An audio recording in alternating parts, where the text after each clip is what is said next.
Go. Welcome to the PRCA Fuse podcast for the stories behind great PR and marketing and people with a passion for communications. Hosted by myself, Farzana Baduel, speaking every fortnight to trailblazers in and around our industry. Our special guest today is Richard Fogg. Welcome, Richard. Thanks, Farzana. Now, a little bit about Richard for our listeners. He has over 25 years of experience in the B2B tech PR and marketing space. Richard has worked for some of the world's largest tech companies and most interesting challenger brands after cutting his teeth in mobile, where he claims to have influenced Iraq's choice of communications technology. It's kind of specific. He has also worked extensively across the enterprise tech and fintech industries. He is a fellow of the PRCA and loves judging PR and marketing awards. Rich and his colleague Paul Nolan launched the MBO of CCGroup from its previous owners over 11 years ago, and Rich just celebrated the 25th year of his internship at CCGroup. Wow. So a full-time job one day, Farzana. It's going to be amazing. I mean, are you the longest serving intern ever, or? That I'm aware of. The next longest serving intern is, weirdly enough, my best mate from uni, who did the same thing, joined his placement company and did an MBO a few years ago. He took a year out to do an art foundation course. So I'm a year ahead of him. God, that is really, really impressive, and definitely something we're going to deep dive into later. Understand what is it about CCGroup that actually is so compelling that you stayed for 25 years and counting. Now, just to get to know you a little bit, Richard, I wanted to know, a little bit about the typical work day in your life. And I know it must change and shift, and every PR person's sort of days are different, but just throw us, just a little bit of insight in what a typical day of Richard Fogg looks like. It's all pretty straightforward, to be honest with you, Farzana. 2 or 3 days a week, I'm in the office in central London. I'm on the train by 6:45 and normally back by about 10ish. And I think one of the things that came through to me when we were all working at home during COVID was my kids genuinely thought that I just talked for a living. Because it's client team meetings, it's marketing and business development. I love events and conferences, networking with clients and media and industry contacts and things like that. And then sort of the couple of days a week I'm not in the office, I run first thing, have a much more normal working day, which is lots of talking. And then I watch The Walking Dead with my daughter and I'm fast asleep by 10 o'clock. So less rock and roll than I used to be. God. Well, that's still quite a lot of sort of like of travel and juggling and it's better than it was pre-COVID. Exactly, true. And so also news, like a lot of us PRs have to constantly be on it. And obviously in the good old days when I was growing up, it was very much a couple of broadcast channels, a couple of print, and that was it. And now we are just flooded with information. So I wanted to know, how do you keep top of news, because you could literally spend all your hours keeping on top. What do you listen to? How often do you listen to? What are your tips for people like us who are just, swimming in news, and we kind of want to be on top of things, but also not be totally consumed by it? Yeah, I mean, look, I work across CCGroup is a B2B tech-focused agency. So, I personally work across a few technology verticals. So I read probably half a dozen newsletters a day, but I get sort of depth from sector-specific podcasts and probably listen to between half a dozen and a dozen podcasts per week. Mostly first thing in the morning and then later in the afternoon. And there's sort of a vibrant trade in breaking news on CCGroup internal channels so that we're all up to date. But I'd say probably my favorite publication in the world is, I'm not sure if you're familiar with this one, is the Happy Newspaper. The Happy Newspaper is a quarterly publication that is produced by, frankly, a ray of light of a human being called Emily Coxhead. And it's sort of an antidote to the depressing news happening all around the world. So some of the front page news on the latest edition is that plastic bags on UK beaches are down by 80%. A study finds that elephants call each other by individual names. Denmark's men refuse pay rise in favour of women's equality. That's the kind of stuff that's good for sort of washing the soul after a day of sort of reading and consuming more mainstream news. That is so lovely. That is so lovely because, my God, the news is always so negative because it reflects a human tendency to look for threats and all the bad news. And what a lovely, and that's obviously print. Is it also online as well? Predominantly print, and that's the other joy of it, in that I don't have to consume it on a iPad or phone or laptop or whatever. God, that is so charming and such a lovely counterbalance. The other thing I want to ask is a really big life question. What is your mission when you sort of look back at your 25 years internship? What do you think has been your sort of central driving force? The Japanese call it ikigai. What do you think is ultimately what drives you in your career? What's important? What do you feel is your sort of purpose that's embedded in the work that you choose to do? Hmm. Look, we've met many times in the past. I am a simple person, so it's a pretty simple mission. Do great work, develop and look after a great team, and have great fun doing it. That's it, really. The beginning, middle, and end of it all. I could wrap exciting words around it and make it sound more sophisticated and interesting, but that's the reality behind it. It's a people business. And if you're not doing great work, you don't feel great about it. If you're not developing and looking after a great team, they'll leave and you won't be able to do the great work. And if you're not having fun, then what's the point? I think is a key ingredient actually to a life well led in PR. Now, what I also noticed when I was looking at your bio is that you studied PR at degree level and at Bournemouth University. And I just wanted to ask because I've been reading sort of how the undergrad courses in PR have sort of really declined, and I wanted to know, just from your perspective, having somebody who's actually studied at undergrad, why do you think it's declined? Do you think that's a bad thing for the industry? My understanding is that there seems to be quite a lot of postgraduate in comms. Yep. So it's not all sort of doom and gloom. But I just wanted to know what your perspective on that trend was.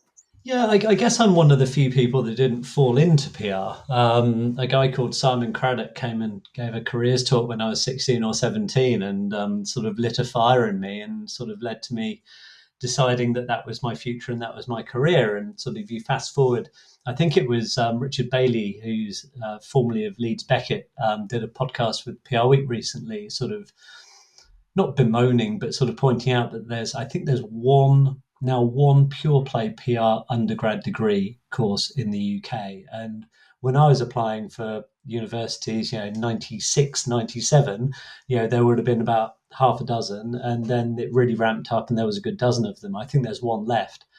And I don't think it's a problem. I don't think it's a problem. I think if you look at my old university, Bournemouth, that course has shifted now and it's marketing with PR. I think the recognition that PR doesn't sit in a vacuum is a very helpful one. And I think it's also recognizing the fact that employers need more than sort of pure play PR people.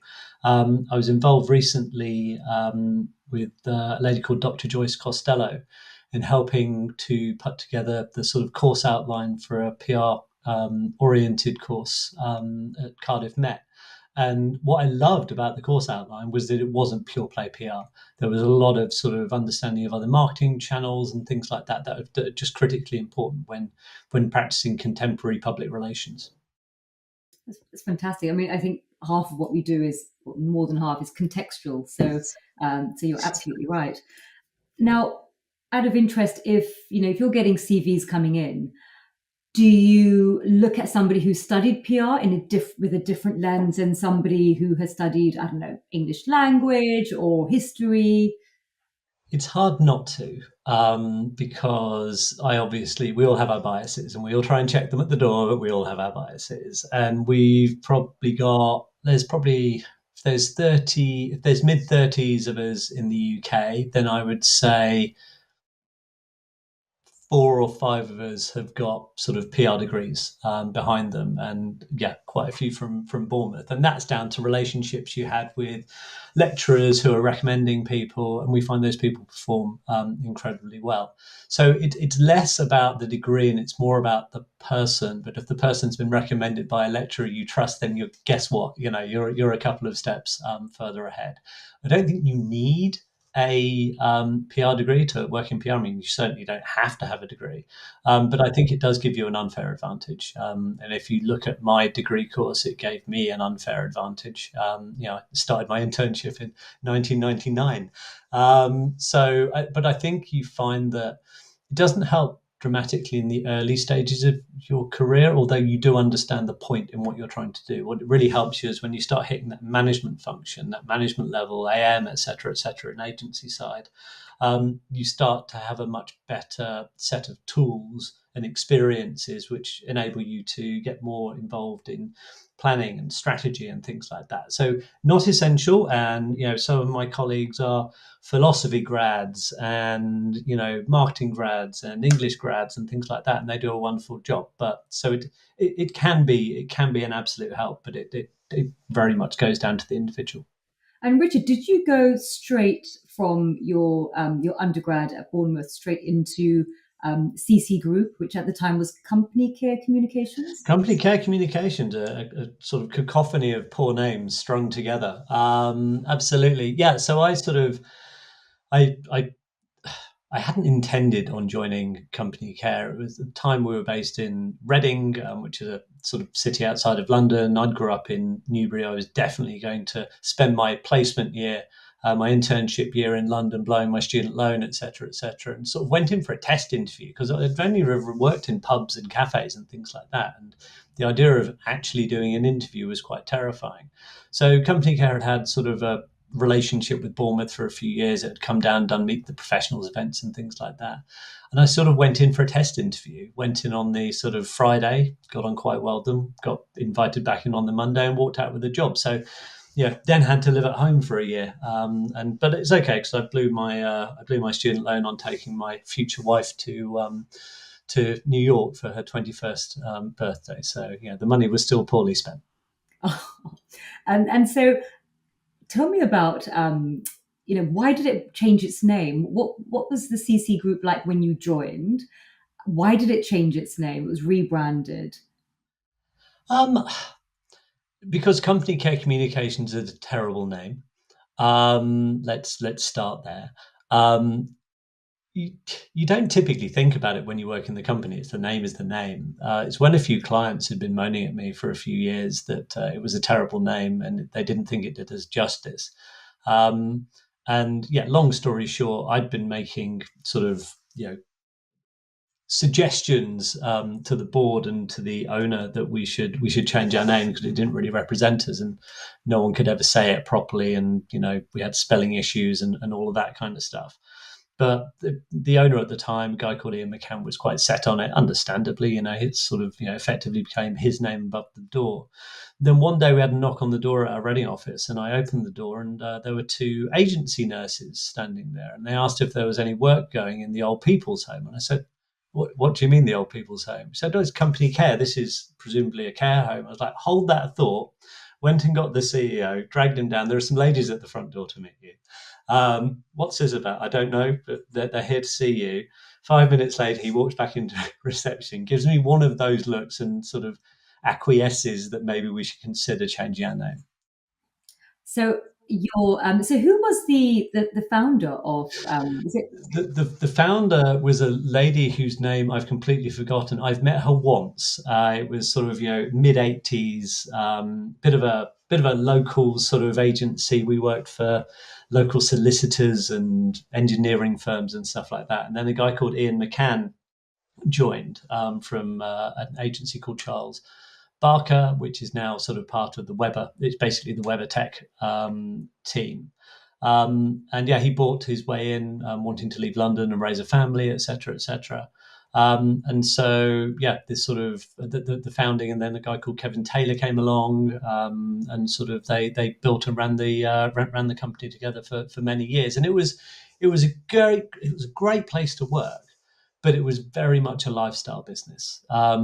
It was sort of very supportive, but very frustrating because you never really felt there was the drive and the ambition and the investment in the business to really take it to where it could potentially go. And so, I mean, we're sort of jumping around a bit and fast forwarding, but I think I started my internship in '99, and then Paul Nolan joined to quote unquote replace me in 2004 when I was going on honeymoon backpacking for 6 months. I came back because we did decide to come back. And in sort of June 2005, first day back, me and Paul were taken in a room and told that we were now running the telecoms business. So I've never actually been an account director. I went from a senior account manager to an associate director carrying target, which is kind of interesting. A few months later, we did our first board presentation, and our then chairman, recently brought on chairman and current chairman, a guy called Tim Trotter, apparently turned to the board and said that this is your future management team. And this was 2005. And so they gave me a mentor, a guy called Neil Backwith, who was brought in to basically quietly convince me that I could run a business. My dad had run his own business. It hadn't gone particularly well. That's quite a stressful environment to grow up in. And, you've sort of basically become allergic to the idea of running your own thing and being responsible for the mortgage and rental payments of 30 plus people every month. But in sort of 2008, sort of became a bit disillusioned. We're a Thames Valley agency at about 1.8 million with a low single-digit margin, 27 people. We had good jobs and we were well paid, but it was a lifestyle business. Didn't really have the excitement or ambition and drive that we craved. CCGroup was one of dozens of tech agencies, and nothing differentiated it. And so I was sort of moaning / soliciting advice, and spoke to Simon, who had come into my school when I was 16, and he had his view, which was, suck it up, Rich, you're in a great position. It's a lovely company, you're being treated very well. Another freelancer that we've worked with over the years told me to leave the company as quickly as humanly possible. She couldn't believe I'd spent that long there, and that there was a glorious career waiting for me in London. And then I spoke to Neil, and he listened to my tale of woe and said, so take it over and change it then. So over a few months, we wrote what can only be described as a vomit-inducing document called a manifesto for change. And we listed all the things that were wrong with the business and all the things that we needed to fix it. And I took the owner out, Ian, for lunch one day and outlined our case and said, and of course, the number one thing you need to do to get this done is to make me managing director tomorrow. So, took him out for lunch, had that conversation, and 48 hours later, without talking to me at all, he stood up in front of the company and announced me as the new managing director. I had no idea it was coming. So at that point, I was 29 years old. I was the MD of a PR agency. My son, my first child, was 3 months old, and the 2008 financial crisis was 3 months off. So timing is everything. My God. And when you became MD, did you then, after that, do the management buyout? Yeah, so that sort of followed, if you like, and it started with what I describe as a pre-failed merger in sort of 2011-12, in that it was a merger that looked great on paper, but transpired would probably wreck our culture. And it would have been great for me, right? And Paul and the other senior members of the team. I'd have been the CEO of a top 10 tech agency a good 10 years earlier than it actually transpired. But after sort of a lot of due diligence, I went for lunch with the owner and the sort of her sidekick. And before starters, this sidekick leans over across the table and says, Rich, what we're going to do now is we're going to list all of our people. We're going to rank them A, B, and C. And on day one, we're firing all of the C's. Okay. So I managed to sort of style out that lunch and not put pen to paper and et cetera, and went back to the office and I said, look, I said to Paul, this is what they want to do. And we both went, this is not going to work for us. And Ian McCann, the owner, he was looking for an exit. He'd been in the business for about 23 years, and we sort of decided to give him another option. Now, the problem was we had no money. We had no rich families or relatives, no equity in houses at that point. Small children. So our chairman Tim went away and looked into sources of funding, bank loans, and sort of private equity, and all of that kind of stuff. And either the costs were too high or the loss of control was too great. There's no point in taking over an agency if 55% of it's owned by a private equity firm. And then it all sort of went quiet for the next 6 months. And that was fine because the big threat, the merger, was off the cards. And then Ian walks into the office one day and says, "Look, I've got it. There's a way we can do this." And Ian cared greatly about the company and its culture, and he cared desperately about the two of us. And management buyouts are a great way of continuing a legacy. And we'd already earned and exercised a decent number of share options. We gave those back. We agreed to no pay rises, bonuses, dividends for 6 years. And through a combination of taking cash out of the business up front, and we'd always been really financially sound and very well run, monthly payments over 5 years, and sort of another consideration based on company performance and clear cash. So the deal was done, and overall it was really successful. Ian was incredibly supportive of the new things we wanted to try. He was on board, on the actual board, for the 5 years, sort of wiping away the sweat when things were going well and wiping away the tears when they weren't. And I think we can be really pleased of the MBO and the growth that we've shown since then. Fantastic. And I've been following, CC Group for many years, and it wins a lot of awards, particularly sort of, Technology Consultancy of the Year award. I remember PR Moments Technology Agency of the Year. Do you think that part of the success of the agency is because you have very specific focus areas like fintech, mobile, enterprise technology? What would you say? Because you often have agencies out there that are specialists or sector agnostic, and just all these awards and these top tier clients that you seem to attract. What would you say is a sort of the secret sauce that you feel you have?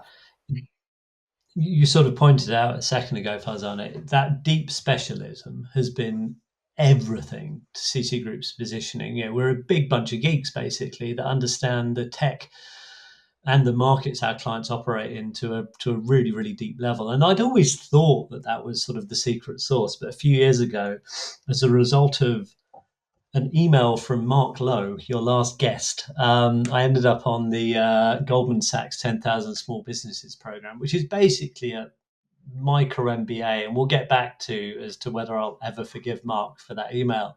But it helped me realize how important that deep specialism was to the agency, because it's an almost impossible task to differentiate a PR agency. It's really, really hard. And so 2017, we brought in our first marketing manager, a lady called Rose, and she started whipping us into shape. And we've done loads and loads of research, some ourselves, some looking at industry research, and really sort of understood that what a lot of B2B tech clients want is that deep expertise, because they can't find it easily and they don't want to spend all of their days basically training you. And then in 2013, we started something called what we call the Catalyst program. And so basically over the last 10, 11 years, we've invested, frankly, hundreds of thousands of pounds in audience insight. So we're trying to understand how B2B technology buyers buy and how to influence them in some very specialist niches. And it puts us at an advantage in pitch scenarios over more generic B2B technology agencies. And that sort of insight and sector knowledge is what our proposition is founded on.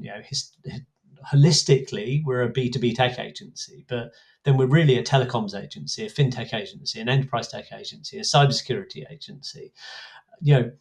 If we had enough, if I gave her enough time and money, I'm pretty confident that Florrie, who runs our cybersecurity business, could build her own cybersecurity tools. That's that level of depth, and there's an awful lot of training that goes into it. And so that sort of positioning over the last 7 or 8 years around insight-driven tech PR, that's been super helpful in the fact that A, it's real, and B, it's helped us stand out in sort of quite a busy sector. And what about in terms of, so that's really interesting how you've really focused upon these sort of key area, which in itself the B2B tech has various different verticals. But what about evolving your agency's product set? Because I mean, I've been in PR for about 14 years, and I mean, I started out in media relations, and now it's a tiny fraction of what we do. And so, how did you approach, in this incredibly long internship, how you evolved your product set? I think a lot of it comes down to the specialism, right? And because we decided to make an unusual move and start to invest in insight to the point where it becomes a core competence. And that catalyst program I mentioned, basically every 2 years we're producing an entirely new set of insights into the buying process of our clients. And as a result, if you understand how those buyers and decision makers are influenced and how that's evolving over time, you can start to develop the services that underpin those shifts. So in 2016, for example, so we're 3 years into the Catalyst program, we'd started to understand how critically important industry analysts were in the purchasing process and also in influencing product roadmaps for, say, banks or mobile operators, the types of people that our clients were trying to reach. And so we launched an industry analyst relations practice and brought the right people on board, stood it up and started growing. 2022, we stood up a marketing services proposition, so much more aggressive and specialist skills around organic and paid digital, brand, design, and things like that. And so because we've got this resource, if you like, that's growing and growing and growing and helping us understand how the channels and content that influence buyers and decision makers are changing, means that we can evolve our organization with it. That's great. So you take quite a commercial approach to. Very commercial approach. Yeah, absolutely. It has to work. I think one of the things that frustrates buyers of PR and marketing services most is that the lack of empirical evidence and data that what you're going to do is going to influence an outcome. And one of the things that we found sort of over the years is that media, be it trade media, national media, business media, is always really high on the list of influences for sort of the long listing and shortlisting phase of technology purchasing. But it's not the only thing up there. There's industry analysts, there's participation in events, there's industry associations and things like that. So you have to really pay attention to how the audiences you're trying to reach are evolving in the way that they're consuming information and making decisions.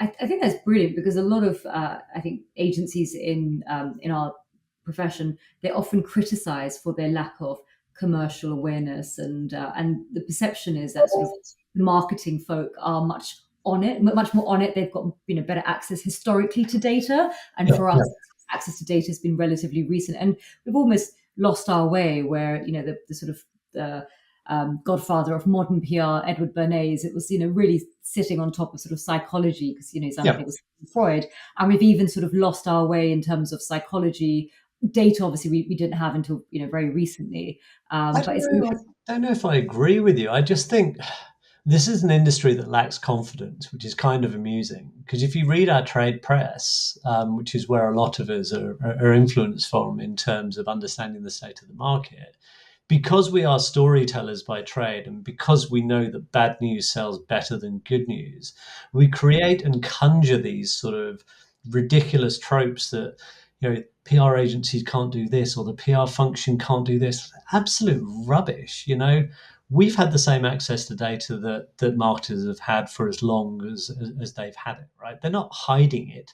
We can gain access to it by being nice, pleasant human beings and asking to see the data. So I think it's tempting to sort of, and let's not get onto the professionalism of PR. I don't think that's a thing that will ever be finished. But I think we're so down on our own sector as a sector. It's just sort of it's amazing. Like, so really good example. years ago, we're trying to sort of build this new enterprise called Aperture Insights up, and to get there, it wasn't a PR skill set that was required. We effectively needed an ad strategist. So we went shopping for an ad strategist, brought in a brilliantly clever guy. And I was about to go into, I think it was a PRCA conference, and I was on a panel talking about, you guessed it, measurement. And I sat with this guy, Brad, and I was like, Brad, right, here's my talking points. He said, Rich, it all sounds perfectly fine. Why is your industry and industry association putting on stage something that as an industry you don't think you're good at?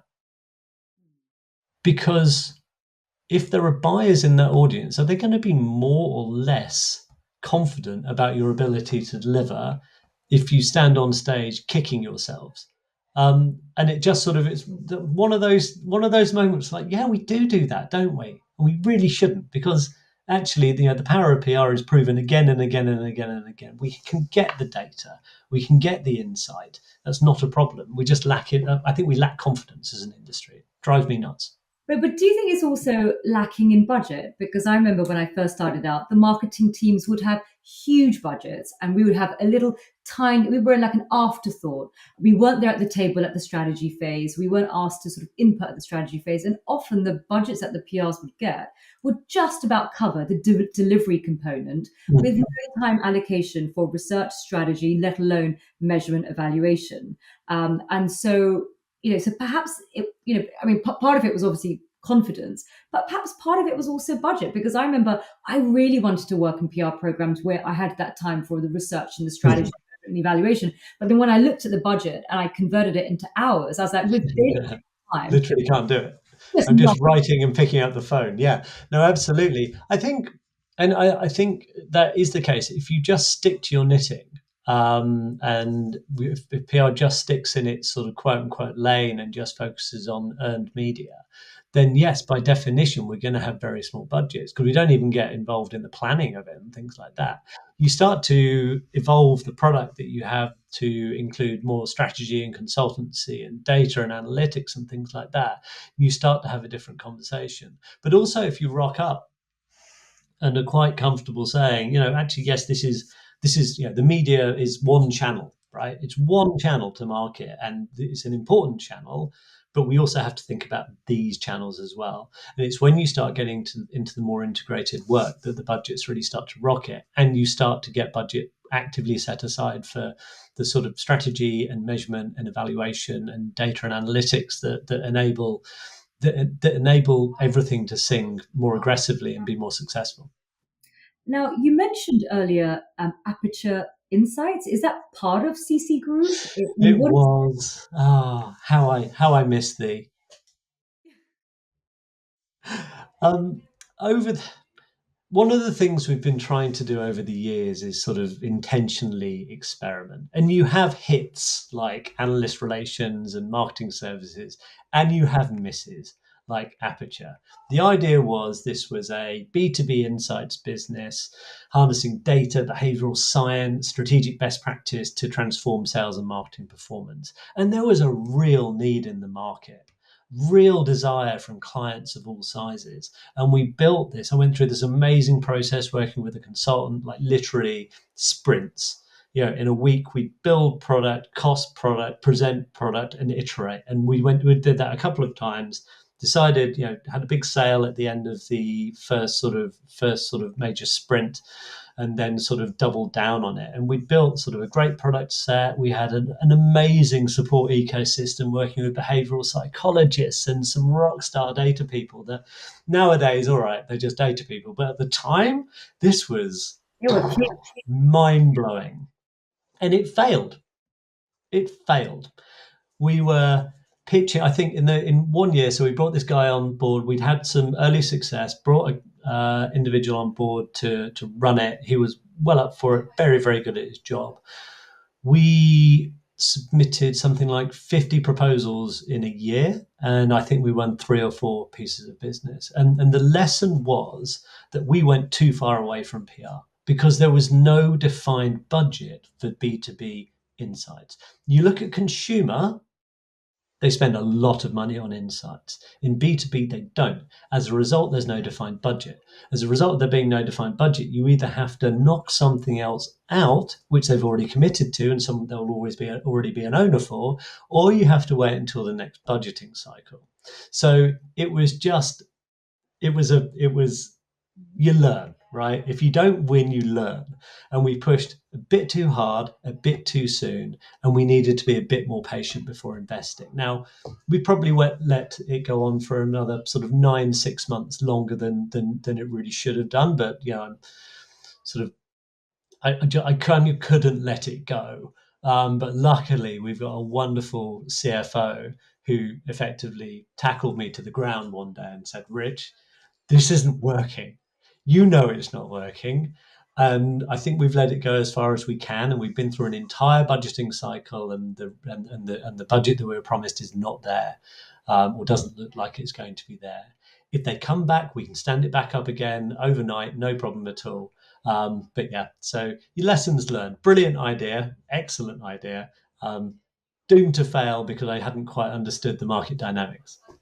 But do you think that perhaps it didn't have the most optimal outcome, but do you think that what you learned through the journey in terms of data, behavioral science, and strategic best practice, you actually embedded in your product set?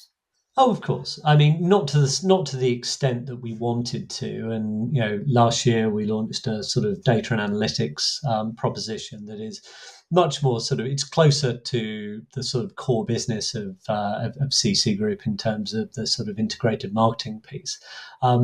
But this has been a company that has understood the sort of strategic benefits of thinking in a particular way over the years. But it was just it was a big roll of the dice. It was a great experience to do. To be honest with you, I learned a lot about business and myself and the market, and it just wasn't to be. So it's not entirely wasted by any stretch of the imagination. It was just a bit frustrating. And you talked about the parallels between B2C and B2B.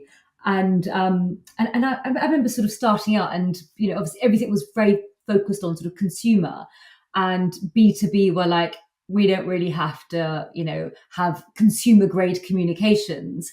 And you'd go to sort of B2B websites and they were always a bit naff, and you'd go to the B2C and they'd look fantastic, and it was really like two parallel worlds.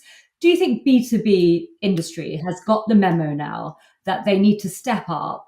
And just because they're not selling to the man on the street, actually they've got multiple stakeholders, from talent to government to regulatory bodies, and actually taking a consumer grade approach to B2B is actually a competitive edge. I mean, how did you educate the market? I mean, so first of all, I agree with you entirely. Second of all, I cannot take the credit for educating the market. There was an interesting movement a few years ago around sort of, I still don't like it, but it's B2H, business to human. It's not B2B, it's not B2C, it's not blah blah blah blah blah. It's business to human. And I think as a result, a lot of people were looking, a lot of B2B marketers were looking at what their colleagues were doing in B2C, got a bit jealous and realized that they kind of had to up their game. And it's very much around sort of striking the balance between the sort of technical elements of B2B communications campaigns that have to come through, but then sort of maintaining a sort of creative edge in your campaigns. There's no conflict in that as far as I'm concerned.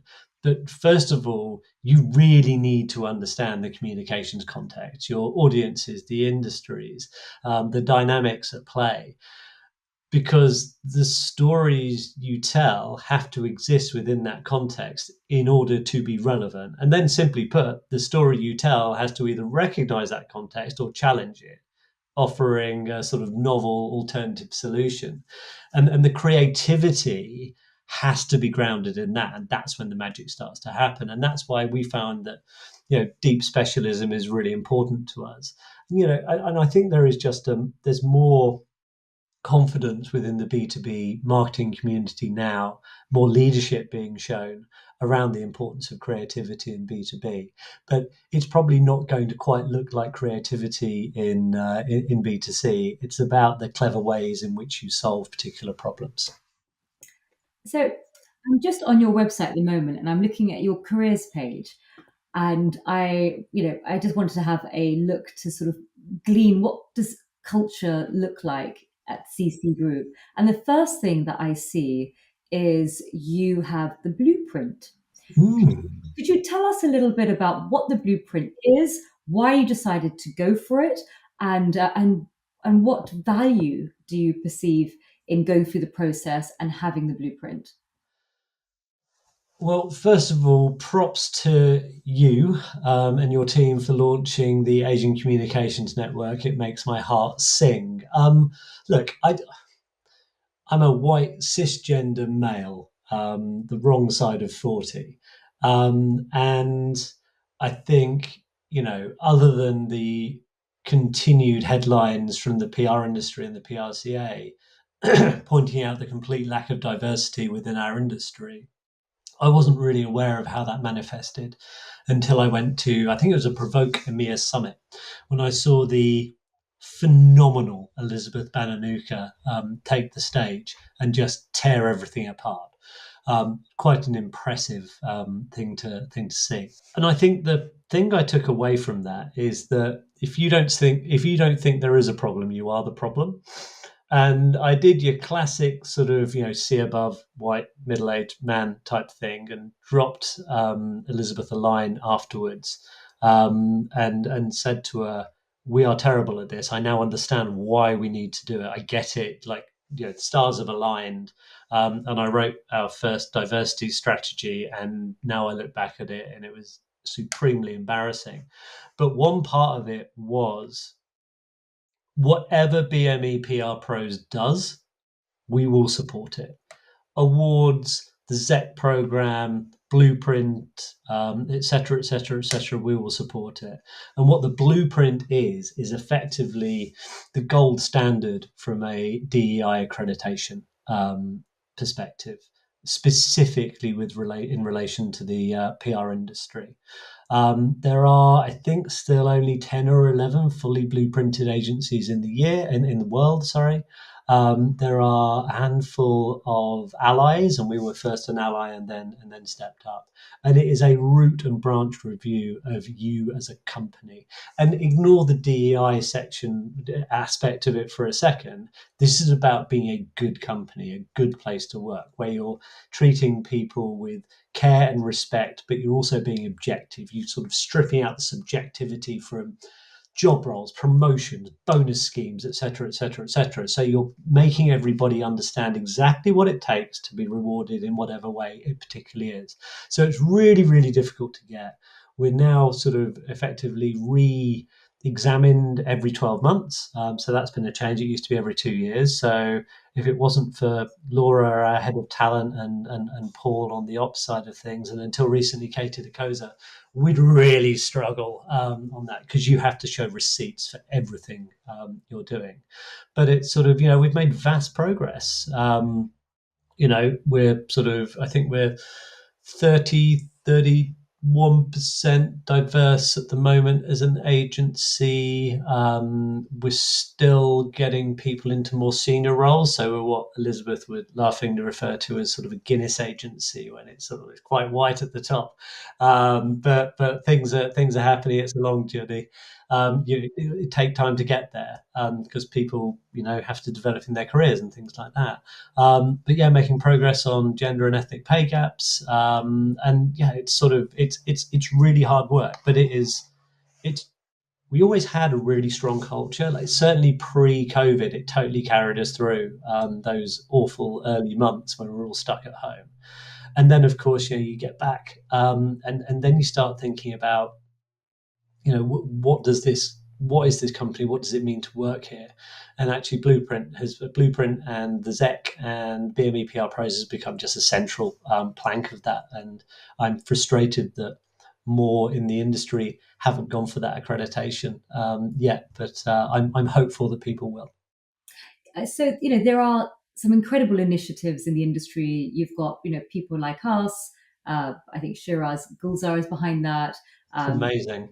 Although yeah, you can, like, literally, I've been really lucky. I've got tickets to the last three, and I was away on Thursday last week, and they were gone within minutes. I mean, ah, They're really, you've got the Black Comms Network, who very much inspired Advita Patel, Shoni Lin, to co-found the Asian Communications Network. So we're very inspired by Black Comms Network and the work that they do, and obviously, Elizabeth for creating Blueprint that has, given so much value to, to the agencies that got through such a, rigorous process. But it gives you the structure. Like that's the glory of the blueprint is even if you don't go for it, the commitments that are online, and even if you want to know how to make your agency or business or team as inclusive as humanly possible, just download the application form because the number of questions you'll be asked that you've never even thought of before. We genuinely thought we'd be one of the first blueprinted companies in the world. We had to wait 2 rounds to get to the point, or 3 rounds before we could get to the point before we were fully blueprinted. It's really hard work. It's really hard work. But so important. So in spite of all these initiatives that are out there, why do you think the needle hasn't really moved? I think it's a very long-term and endemic problem. I'm looking forward to seeing what comes out of the PRCA census that just launched. I think it was this week, because it feels like it's been a while since we've had a temperature check on where things are. But if we're holding ourselves up as being amazing and we're only at 30% diverse, and we are more diverse than our industry, obviously that doesn't take very much, and also heading to a position where we're more diverse than the vast majority of our clients, but we're not as diverse as the UK, and certainly nowhere near as diverse as London, which is where we're based. So there's a lot of work to do, but I think increasingly there are, given that agencies are the biggest employers in the sector, I'm genuinely, the number of people going B Corp, the number of people going for a lot of different accreditations, the best places to work, etc.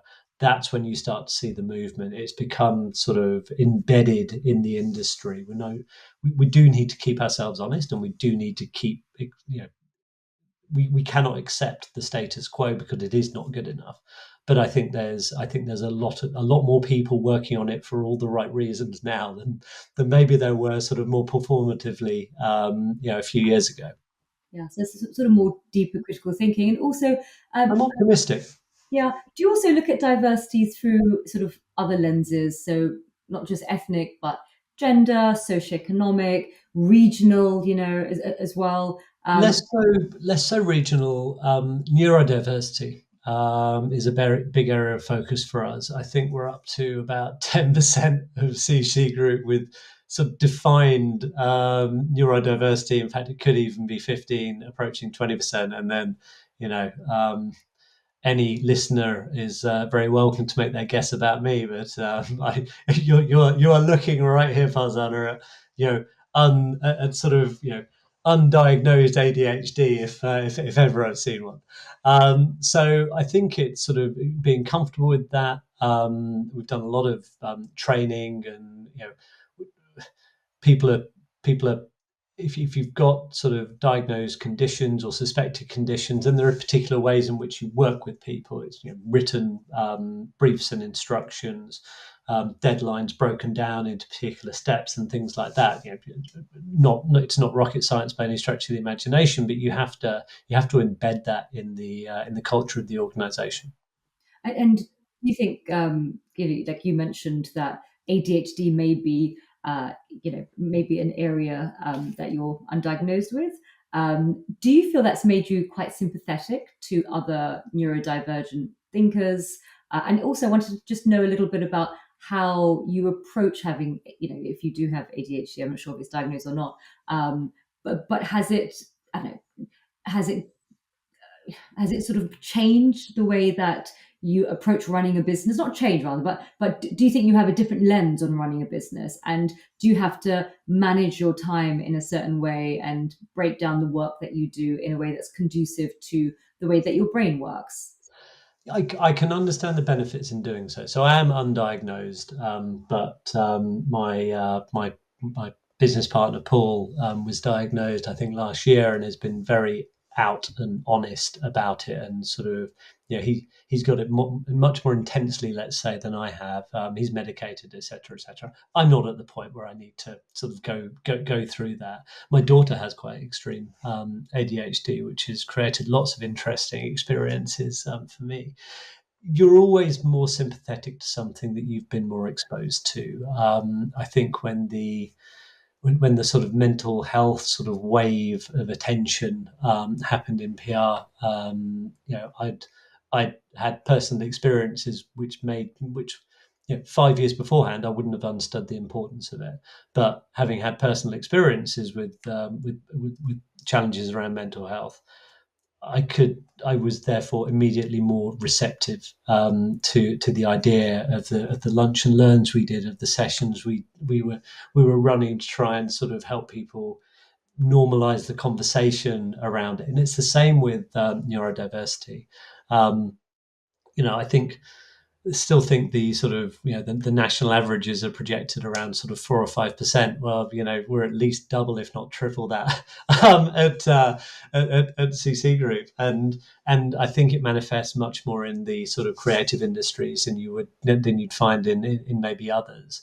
So I think just having everyone, whether they're affected or not, aware, especially at a management level, but it matters all the way through the organisation, to understand how people want to be briefed, want to receive feedback, and expect deadlines to be set and things like that. And it's about being quite intentional in how you do that, and having conversations with people about what works best for them. Great, thank you, Richard.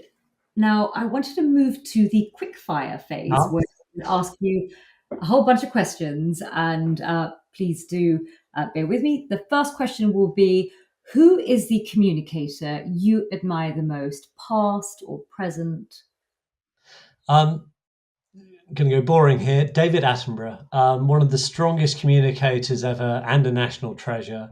But the children have also been going through GCSEs and A-levels, and as a result, I've been exposed to a lot of Churchillian speeches recently. And oh my gosh, what an absolute master of the English language. Okay, great. Now, I love Attenborough. My God, his voice is so soothing. You just feel and especially when you've heard his voice throughout your whole childhood and sort of adulthood, and absolutely. I'm now terrified every time there's any news about David Attenborough. I'm just sort of, yeah, that's going to be awful. Absolutely, I completely agree. Thinkers now. So, what thinkers, with talking about authors, podcasts, poets, philosophers, have had the most impact on you? I must say, I listened to Mark Lowe's answer to this and have never felt more stupid in my entire life. I was aware of a handful of philosophers. There's a whole bunch of stuff he talked about, artists, poets, etc., etc. As I said earlier on, I'm pretty simple.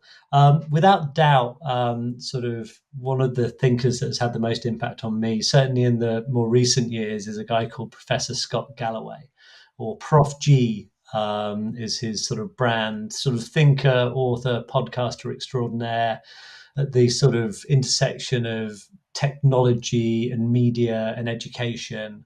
I probably consume about 4.5 hours worth of Scott's audio content a week.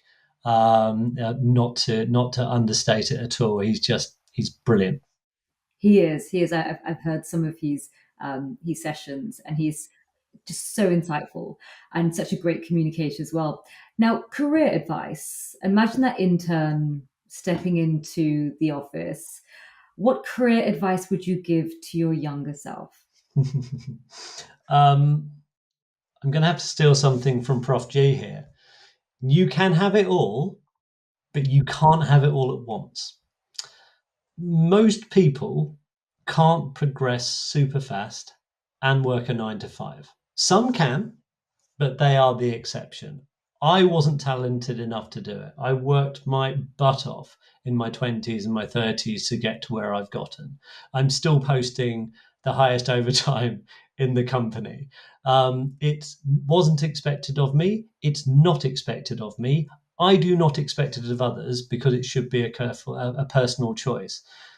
but you have to be really careful about these choices. I went too hard and nearly broke my relationship with my family. COVID fundamentally saved it. So you have to be really, really careful. But yeah, you can have it all, but you can't have it all at once. That's such good advice, especially for people working in agency, because it could just consume you. And It could, along with, absolutely. yeah, along with the news cycle, it's just constantly on. And with the social media algorithms, my God, it's just like trying to, try to run a marathon every day. Now, what I wanted to also ask you is, how do you stay sane? So mental health, well-being hacks. Over the time you have, you felt that you've given a lot of yourself to work.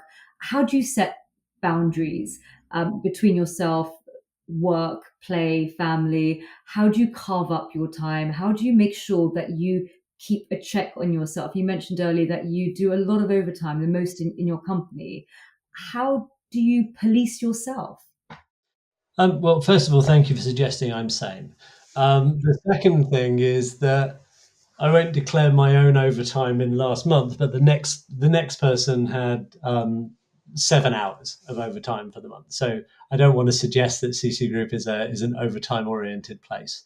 I am one of the things that has meant one of the things that has resulted in several people asking if maybe I have undiagnosed ADHD is that I am your classic all or nothing person. Take running. Running is a great way of staying fit and maintaining your mental health. Rich decides not just to run, but to do a 100K ultra. Couple of 50s, yada, yada, yada. Okay, when I'm running short, I want a place in every race that I'm in. That's classic me. So I run, I thoroughly enjoy it, and I am finally finding some balance when it comes to running. Going out 3 times a week, not pushing it too hard, got a race at the weekend. And yes, I'll be competitive when I'm on the start line, but I'm not thinking about it in the way that I used to. Reading, I read a lot, but classic Rich, not just enjoy what you're reading. No, I need to read 52 books a year. It's all garbage, though. It's all fantasy and sci-fi. It's proper sort of chewing gum, turn your brain off type stuff. And I thoroughly love it. And again, in the last year, I've been able to calm things down and I'm reading at my pace now rather than deciding whether or not to sacrifice Christmas because I'm 3 books behind and I need to pile on through. Podcast is great. I spend a lot of time out and about and walking and things like that. And because I have a constant need to be thinking and doing something, I tend to listen to a lot of podcasts while I do that. So training for an ultra marathon and knocking out sort of 12 hours worth of podcasts a week is not a problem. And then I'm delighted to say post-COVID, time with family. My children are 16 and 15, and are a joy to be with. And I'm very conscious that in the next year or so, they will not want to spend any time with me. So I'm making the most of it while I can. Very, very wise indeed. Thank you again, Richard. It's been so fascinating hearing about your journey, and such a unique journey as well. You didn't fall into PR. And No, it's not a mistake. Yeah, and the longest internship that I've ever heard of. So super, super unique. And also just, thank you for being so open and just sharing your wisdoms with us. Now, that's a wrap on this episode of the PRCA Fuse podcast. Remember to subscribe and follow us on our socials. The links are below. Join us next time as we continue to explore the dynamic world of global communications.